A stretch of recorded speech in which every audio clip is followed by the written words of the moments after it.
It's that time of year. A lot of kids getting ready to go off to college. Yeah. It is an exciting milestone, but for some parents, you know what? It can be pretty stressful. Yeah, sadness can turn to depression, anxiety, loss of purpose. John Tsilimparis joins us to talk about empty nest syndrome and when it's time to seek help. Thanks for joining us. First of all, let's define empty nest syndrome, because we heard a lot about it, but you've been working with people for 16 years dealing with it. Mm-hmm. Thanks for having me, by the way. So the definition is it's a psychological condition that affects parents of coming-of-age children that have left the home, either for college or for marriage and other things. And it's characterized by feelings of depression, anxiety, isolation, feelings of loneliness, and a loss of a sense of purpose. And a lot of parents are affected by it, both men and women more, statistically. But the ones that are affected the most are typically parents that have been stay-home parents or full-time parents for many years, parents that don't really identify with anything else at that time other than being the primary caregiver at home, and also couples that maybe have had discord over the years and instability, and so now that they need each other, they're not there for each other when the child leaves. John, we give it sort of this cutesy name, empty nest.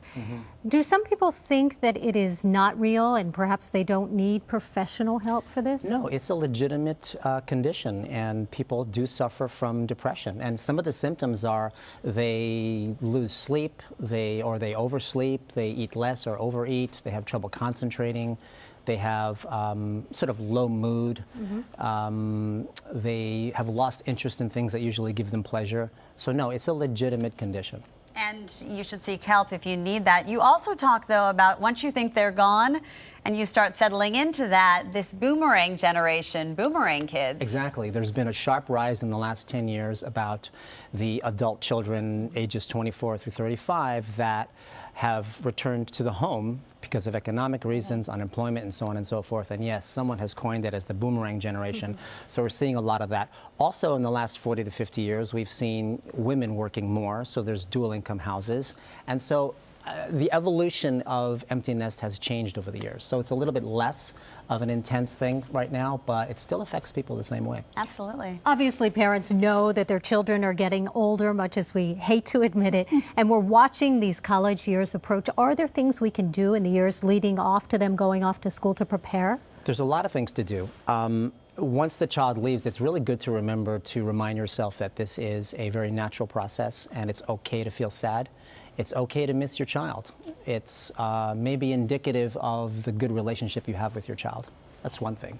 Another thing to do is to try and reframe the exit of your children as more maybe a beginning and not so much a sad ending, where you might consider taking the opportunity to do a lot of the things that you couldn't do because you were raising kids and doing them now.